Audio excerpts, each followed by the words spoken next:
आज हम बात करने जा रहे हैं अक्षय तृतीया के पर्व के बारे में। अक्षय तृतीया का पर्व हर साल वैशाख शुक्ल पक्ष की तृतीया को मनाया जाता है। ग्रामीण क्षेत्रों में इसे अक्खा तीज या अखवा तीज कहते हैं। अक्षय तृतीया पर पूरे दिन ही शुभ मुहूर्त रहता है, इसलिए इस तिथि को सबसे शुभ माना जाता है। आइए जानते हैं इसका महत्व और क्या करें और क्या ना करें। अक्षय तृतीया का महत्व। अक्षय तृतीया को अनंत अक्षय अक्षुण्य फलदायक कहा जाता है, जो कभी क्षय नहीं होता, उसे अक्षय कहते हैं। धर्म शास्त्रों में बताया गया है कि वर्ष में 3.5 अक्षय मुहूर्त होते हैं, जिसमें प्रथम व विशेष स्थान अक्षय तृतीया का है। इस दिन भगवान श्री कृष्ण ने युधिष्ठिर के पूछने पर यह बताया था कि आज के दिन जो भी रचनात्मक या सांसारिक कार्य करोगे उसका पुण्य मिलेगा। इस दिन को स्वयं सिद्ध मुहूर्त माना गया है। अक्षय तृतीया की पौराणिक घटनाएं।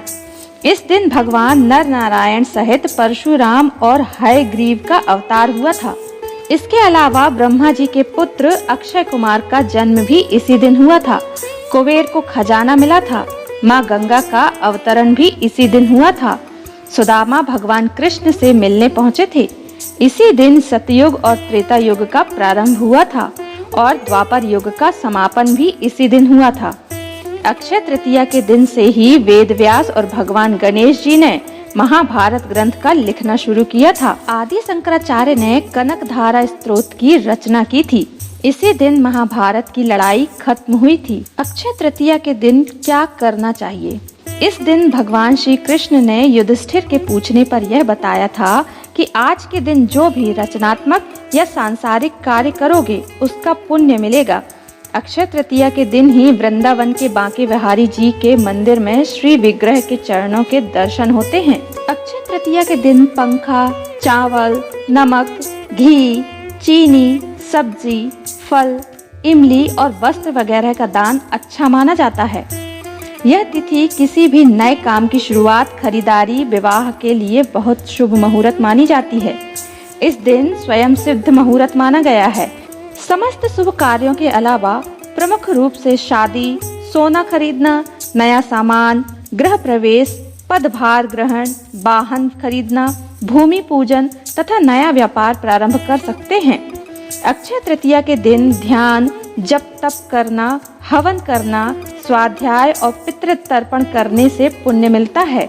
इस दिन महिलाएं अपने परिवार की समृद्धि के लिए व्रत करती हैं। अक्षय तृतीया के दिन भगवान विष्णु और देवी लक्ष्मी की पूजा विधि विधान से करने से मनवांछित फल की प्राप्ति होती है। दोस्तों, अक्षय तृतीया पर हरगिज ना करें ये 5 काम, वरना माँ लक्ष्मी हो सकती है नाराज। मान्यता के अनुसार इस पावन तिथि पर किए जाने वाले पुण्य कार्य का कभी भी क्षय नहीं होता। उसका फल निश्चित रूप से व्यक्ति को मिलता है। उसी तरह कुछ ऐसे कार्य भी हैं जो इस दिन करने से अशुभ फल मिलता है तथा माता लक्ष्मी रूठकर चली जाती हैं और मनुष्य को रोग, दुख, दरिद्रता, धन के अभाव में जीवन व्यतीत करना पड़ता है। आइए जानते हैं कि वे कौन से खास कार्य हैं जो इस दिन भूल कर भी नहीं करना चाहिए। अक्षय तृतीया के दिन घर के पूजा स्थल, धन स्थान, तिजोरी की सफाई अवश्य ही करें। इन्हें भूल कर भी गंदा ना छोड़ें।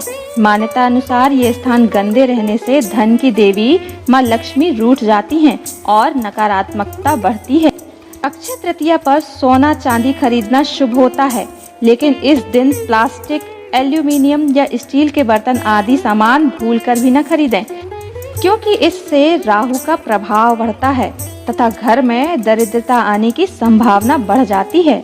साथ ही अक्षय तृतीया के दिन नमक, प्याज, लहसुन, मांस, मदिरा आदि का सेवन भूलकर भी नहीं करना चाहिए। यह आपके अच्छे समय को दुर्भाग्य में बदल सकता है तथा इनके सेवन करने से घर में दरिद्रता आती है।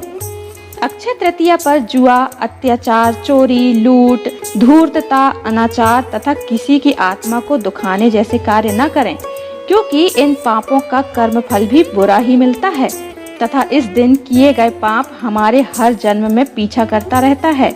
इससे माता लक्ष्मी रूठ जाती हैं। अतः इस दिन सावधानी बरतते हुए सिर्फ अच्छे कर्म ही करने चाहिए। इस खास दिन पर असामाजिक कार्य नहीं करने चाहिए। क्योंकि इससे माता लक्ष्मी रूठ जाती हैं तथा उक्त व्यक्ति का जीवन धनाभाव में व्यतीत होता है। दोस्तों, आपको यह जानकारी कैसी लगी हमें कमेंट करके जरूर बताएं और अगर अच्छी लगी है तो लाइक करें, चैनल को सब्सक्राइब करें और बेल आइकन को प्रेस करें ताकि आने वाली ऐसे ही जानकारी आपको मिलती रहे। धन्यवाद।